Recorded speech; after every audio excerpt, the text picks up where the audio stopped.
Hey guys, welcome back to the Great Ace Attorney Chronicles! In the last episode, we established that there is a link between Miss Green and Mr. Shamspeare. And apparently Mr. Shamspeare killed Miss Green's fiancée. And now we are here. The judge wants some proof from us, or evidence, or something pointing towards Mr. Shamspeare being a murderer. And we thought a little bit about it at the end of the last episode.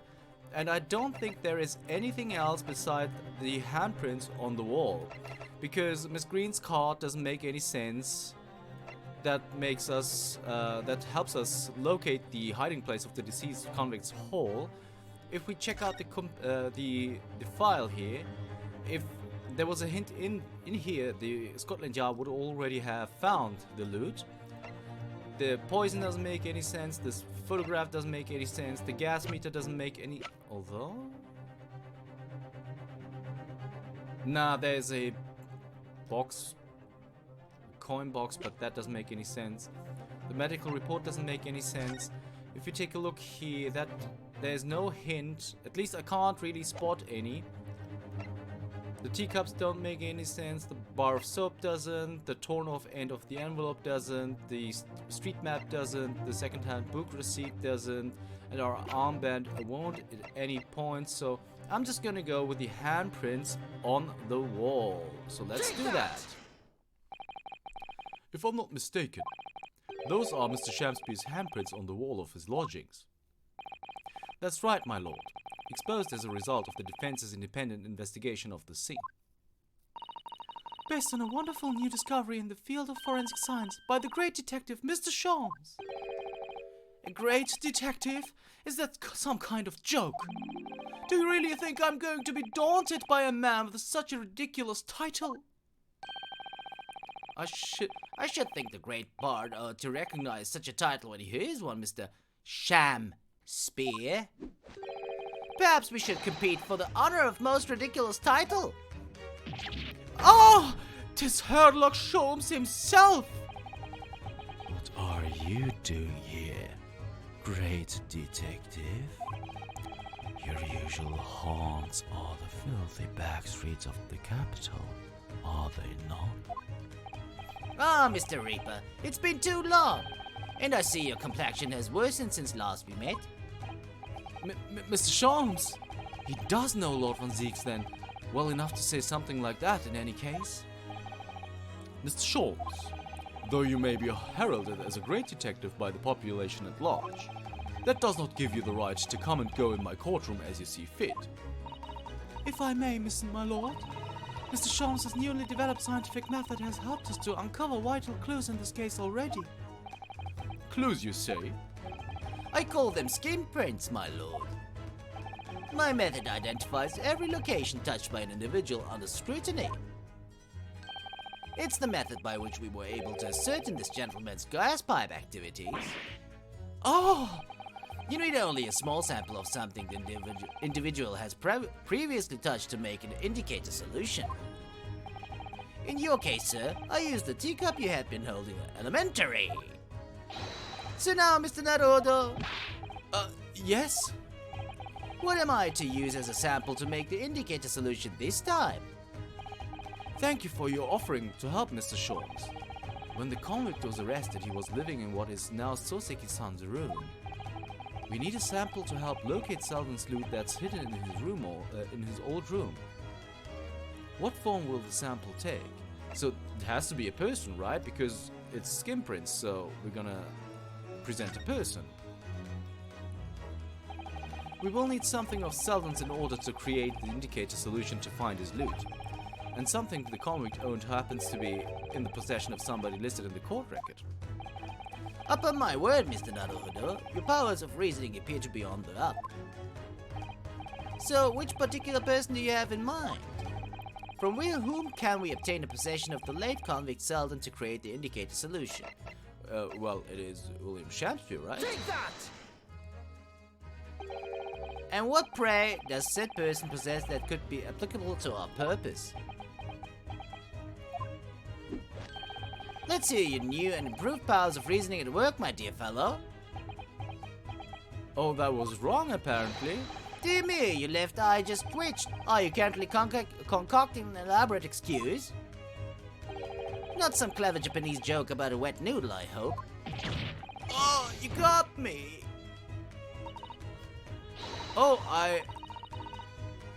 we got an achievement. I don't know if you can see, but the noodler is the achievement for that. So, okay, messing up here was indeed a good thing, just to get the achievement.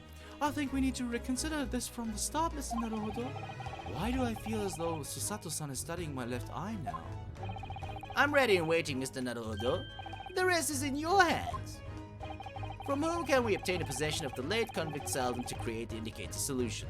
Well, if that's the case... Is it Mr. Duncan Ross then?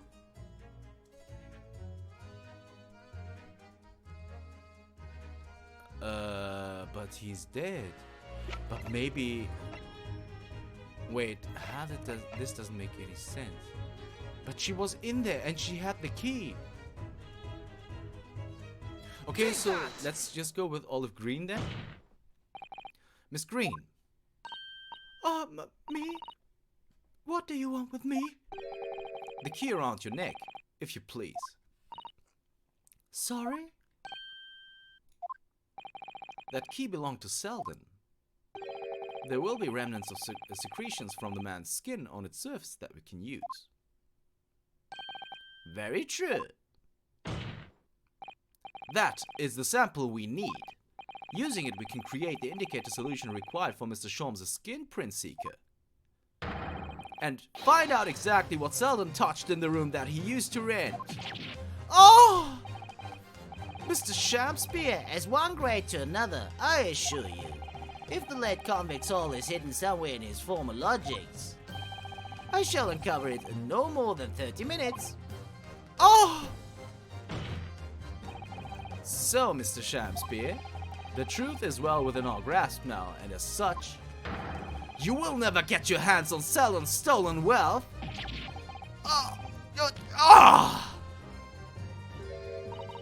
In that case, I'll gladly let Mr. Sholmes have this key. No, give the key to me! The detective shan't have it! It's over, Mr. Shamspeare.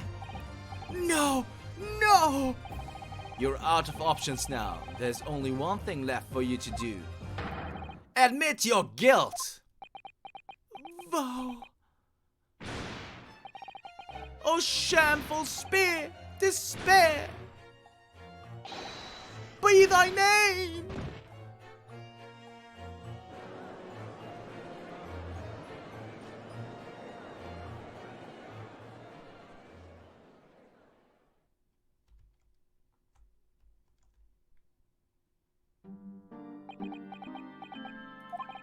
I never intended to kill the man. I just wanted to drive him out of the room, that's all. So you'd have time to find the convict's haul of stolen goods. Yet after you'd killed the young man, you still didn't move into the room. I asked the landlord, of course. I pleaded with him, but he refused. Why? I was 3 months behind with the rent, for one thing. Mr. Gairap really has a lot to put up with. And he had the gas repair work done immediately afterwards, putting the room out of action for a while. And then this Japanese man swooped in at just the right moment to sign the new lease. Poor Mr. Natsume, what unfortunate timing.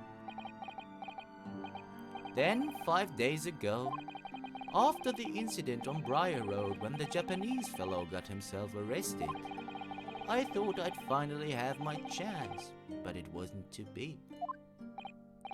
No, the scene was sealed off and guarded by the police night and day. And if I remember rightly, Mr. Sholmes spent the whole day in there reading books. I couldn't even enter the room, let alone search for the loot. Which is why, on the day Mr. Natsume was acquitted and returned to his room, you once again tried your trick of blowing air into the gas pipe that feeds the stove in his room. Unbeknownst to However, that action would lead you into a deadly trap.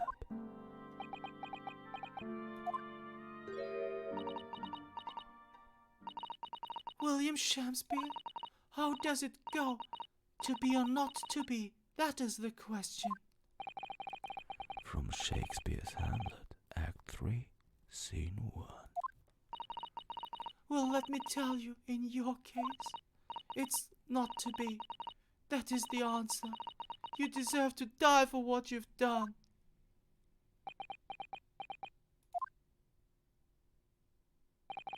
Huh.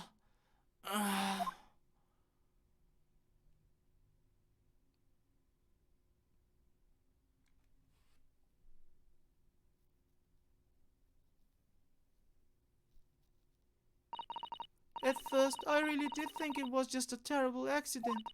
I'll never forget our conversation the night before Duncan died. The gas supply in my new lodgings are a complete disaster, you know, Olive. The gas supply? Yes, the stove always seems to go out in the middle of the night for some reason. That's no joke. They say it's the convict's curse. Oh, Duncan, please, don't stay there. I don't care how cheap it is. Alright then, if it's that important to you, I'll start looking for a new place. There are spare rooms at my house. Why don't you leave that horrible room tonight? No, I'd better not. We said we'd wait until we'd graduate before we told our parents, remember? But that was the last time we ever spoke. The very night you fell victim to the gas. If only I'd known it was going to happen, I'd have insisted he left that horrible room that instant. But instead, all I've been left with is bitter regret. I stopped going to school, but something kept drawing me back to the house on Briar Road. I saw a stooped eastern-looking man with a moustache coming out of the house one day when I was there. He walked up the road to grab scrubbery for some food, so I followed him and sat myself down next to him. He had some watery-looking soup and started to pick a quarrel with the publican. The place is cursed, I tell you, cursed! The ghost of that convict who used to live there is trying to suffocate me! I wake up in the middle of the night freezing to death because the stove has gone out. The room is full of gas and I can hardly breathe. But the pipes have been checked. No problem there. It's like I'm the problem. That's what they're thinking. But how could that be? Duncan was gone and now this man had almost suffered the same fate. Could it really be a curse? Then I remembered a rumor I'd heard about how the gas companies go around investigating the gas installations. A rumor? You mean? Yes, everybody's heard the stories, it seems, about how they go around checking the pipes. How anything connected to the gas can be extinguished by blowing air into the pipework. That's when it started. A little flicker of doubt in the back of my mind that just wouldn't go away. Was it really an accident, though? Once I'd had the idea, it wouldn't leave me alone. It plagued me day and night. So I bought this at one of the black markets in the East End. A black market? I'd never been. I just heard people talk about them. And you really can buy anything you can think of there. In some ways, being able to get my hands on this so easily made me even more determined. I had to find out one way or another. Was Duncan's death an accident? Or was it murder? And your chosen method for establishing the truth was simple, but highly effective. Smear poison on the gas pipe you suspected the man of tampering with, and wait. If Mr. Shakespeare was innocent, nothing would come of that what you'd done.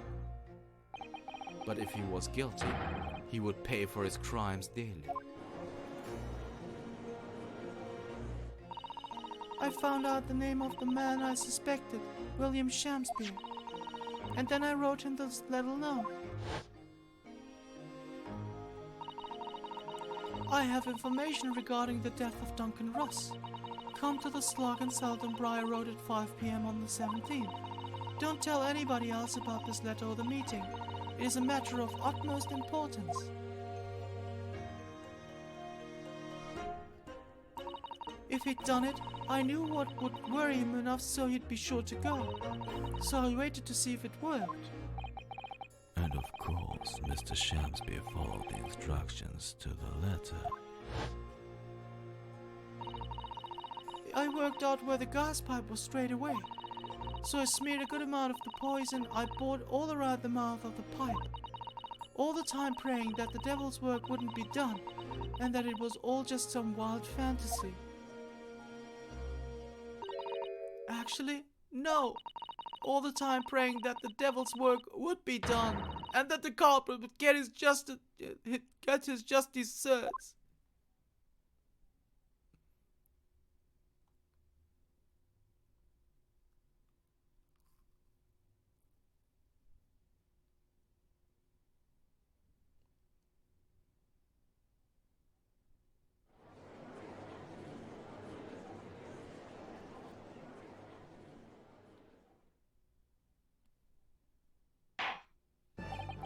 "3 days ago, when you were first stood in the dock before me, this whole affair seemed relatively straightforward."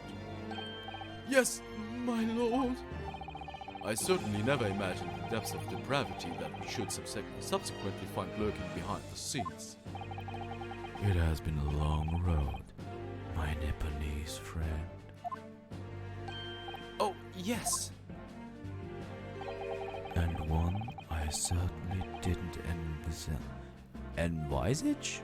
Just a second. Didn't envisage, right? And one I certainly didn't envisage walking with you. Nevertheless, together we have reached the light at the end of the tunnel, as it were. Miss Green, Yes, my lord? you will henceforth be stripped of your freedom, as punishment for the attempted murder of Mr. William Shamsby. Yes, I know. And you, Mr. Shamsby, you will be tried for the murder of Mr. Duncan Ross in cold blood, and the subsequent attempted murder of Mr. Soseki Natsume here present.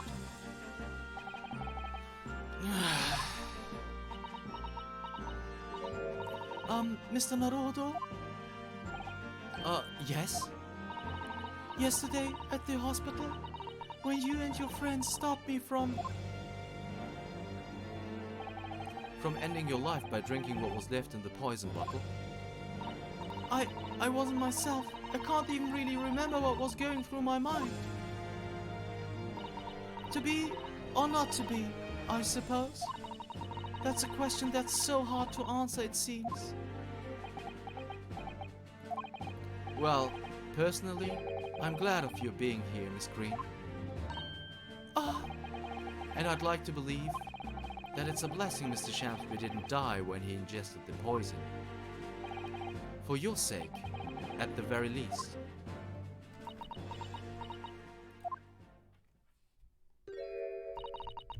Because of you, I chose life, not death. And now you've made the truth come out at last.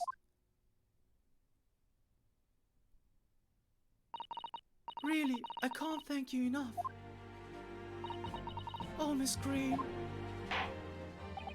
Mr. Soseki Natsume. Yes, my lord. The court declares that you are exonerated from all blame in this matter. Accordingly, I would call upon the ladies and gentlemen of the jury to present a verdict of not guilty. We are in full agreement, my lord. In that case, I hereby declare the defendant. There we go, the not guilty verdict. And the fireworks in the Old Bailey, of course. Sure, why not? Court is adjourned.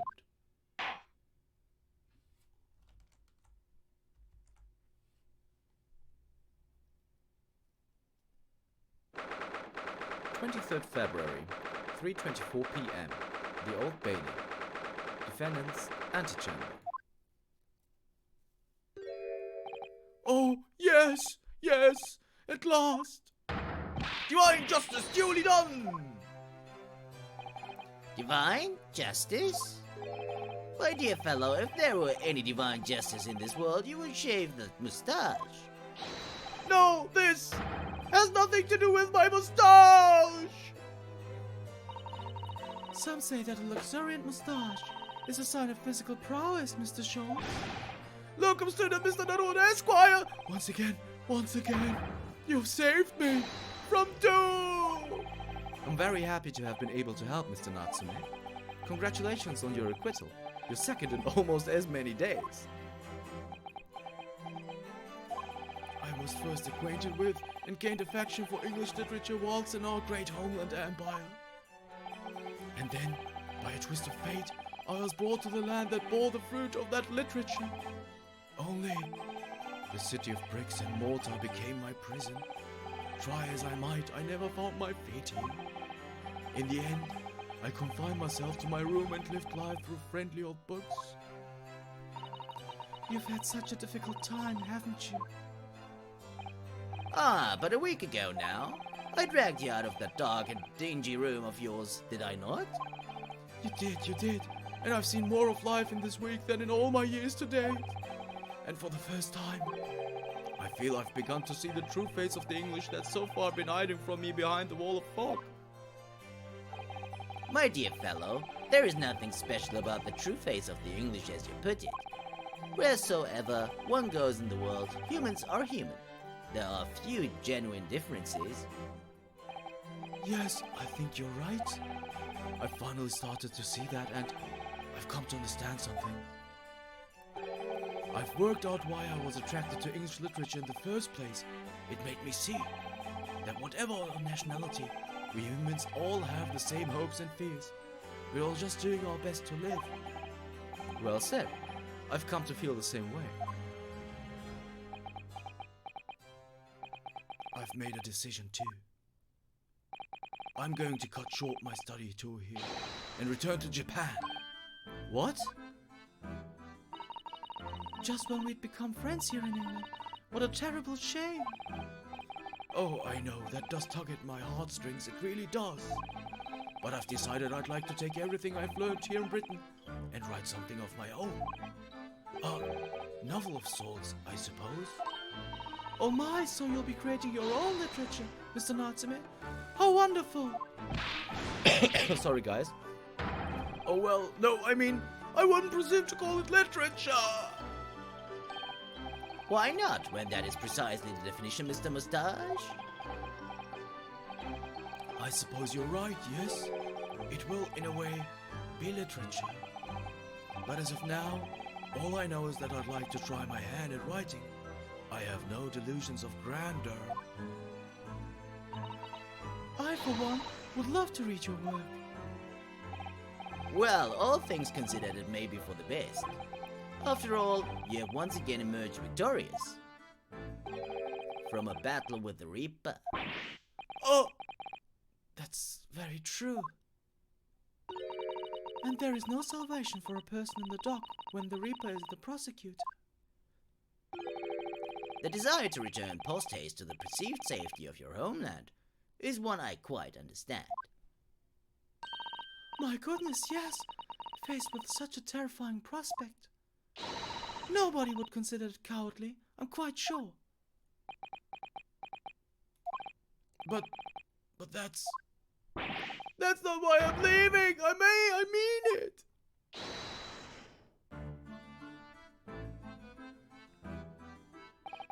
And that was the case that we found ourselves embroiled in 6 months ago now. Soseki-san did indeed return to Japan and submitted a report about both cases to the government. It was on reading that report that Professor Mikotoba was prompted to visit the scholar. And barely any time later, Susato-san was given the news that she must return to Japan as well. On the back of a telegram stating falsely that her father had fallen gravely ill. The only possible explanation that comes to mind is what happened after the trial on the following day. the day that we uncovered the loot, hidden by the now deceased convict in his former lodgings.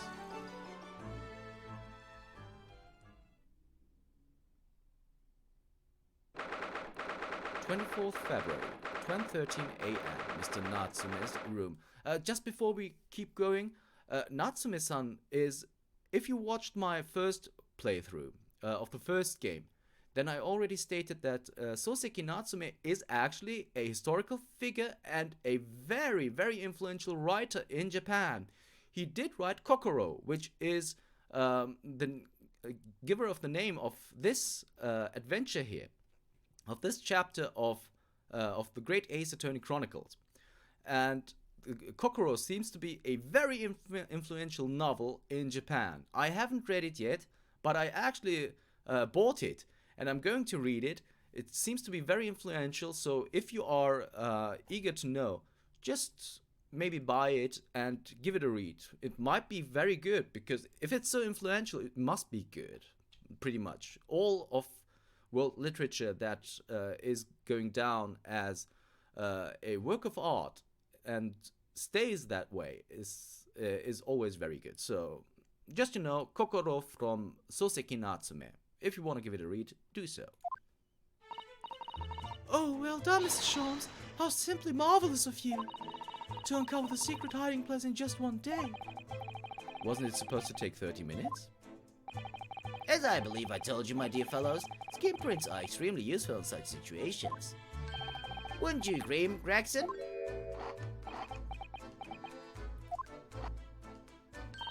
Grexy's been happily munching agreement this whole time, you know, Hurley.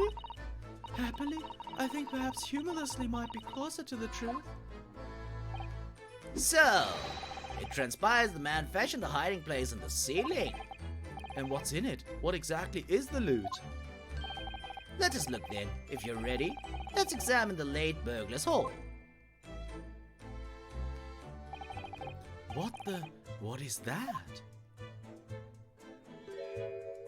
Oh, it's a collar. It looks to be some sort of neckband or collar. A collar? It's huge though. And look at the gemstone set in it. I can see why it was claimed to be worth £1,000. Perhaps you could have it as a belt. Oh, have you noticed on the inside there? There's some dark stains. You don't think they could be blood, do you?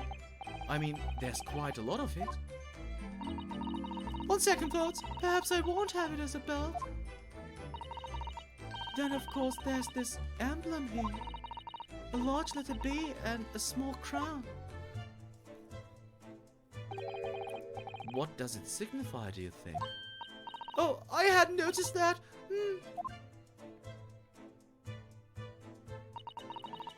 I feel as though I've seen that emblem somewhere before, you know. Where could it have been?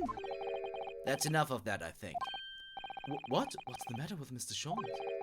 All the color has drained from his face. Well, Inspector, I believe you ought to be taking this, aren't you? It could be valuable evidence, after all. It must be kept safely under lock and key. Yes. Get your grubby hands on that, you lump, and hand it over now! I'd never seen a collar that large before, and all those jewels certainly looked to be extremely valuable. But that's not what stood out the most to me, at least not once I'd noticed it. Those dark marks on the inside of the collar, those stains, could they really have been blood?